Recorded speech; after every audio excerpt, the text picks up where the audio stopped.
Hindi ho ako ang may pinakamalaking kasuotan at hindi ko man ho kayang sabitin ang bilang ng aking koronang napagtagumpayan. Dahil higit akong naniniwala na ang tunay na ganda ng isang kasuotan ay wala sa kinangan, palamuti o kulay.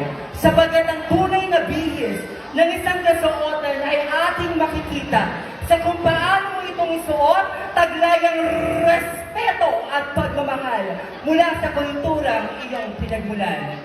Well, a glamorous evening, people of the land, is standing here before you is Maria Michael Garcia in real life, a Bachelor of Elementary Education graduate in the university that always believes in the pursuits of education and camaraderie. Yes, I am graduated from Central Luzon State University. And with all humility and respect, the transgender that is standing here before you is a proud scholar ng bayan, a licensed teacher by profession, magna cum laude. But it is not the prestige that I would like to aim, but it's about the education that I would like to impart to the minds of the youngsters. Mahalaga ho ang mag-aral, tapusin po nating makatapos upang nang sa gayon ay makaahon tayo at umangat sa ating buhay. But tonight, distinguished panel of educators, allow me to carry the image of one of your sought-after beautiful actors in Philippine show business. Yes, I am Miss Tara Geronimo, na nag-iiwan ho ng isang katotohanan na dapat nating paniwalaan, na ayon sa Biblia, ang taong nagpapakataas ay siyang ibinababa, at ang taong nagpapakababa ay siyang itinataas. I am proud to represent my costume, the traditional Singkilan Festival of Sultan Kudarat, Philippines. God bless everyone. Let's enjoy the rest of the evening. Hasta la vista. And I love you all. Thank you. Beauty is not on how tantalizing your eyes are, how red your cheeks are, and how kissable your lips are. Because the real beauty inside, which it never fades and never goes. Hi, hello, mabuhay, people of Barangay San Antonio.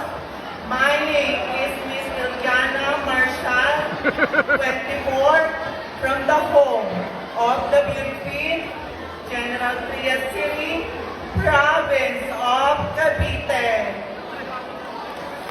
Ngayong gabi, ako po ang babaeng dating may hawak ng brilyante ng lupa.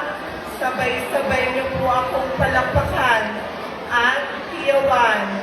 Binibining Sanya Lopez.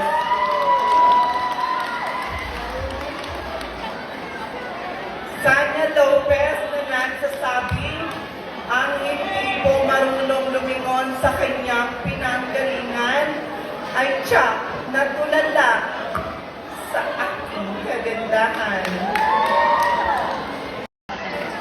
People of Barangay San Antonio de Paguan, wala po bang pahalakpakan dyan? Wala rin po bang hiyawan dyan? Thank you so much. Many has been part of this history, but only few can bend history itself. On this night, a spectacle republic display, we case bend history, and that is our story.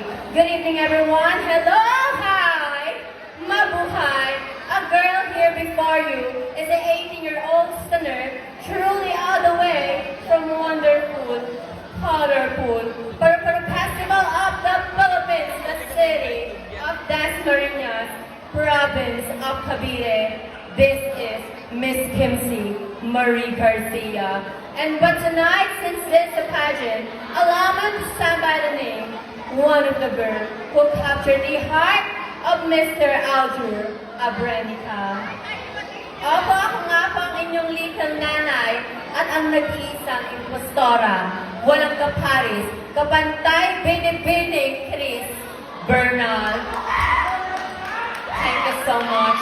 Chris Bernal, mag-iiwan pagpapaliwan lamang ko ng isang bawang katotohanan na hindi lahat ng masarap ay mahal. Parang ikaw masarap ka nga pero di ka naman minahal. Once again, this is candidate number 15 saying, judges, just sit back, relax, cause it's showtime.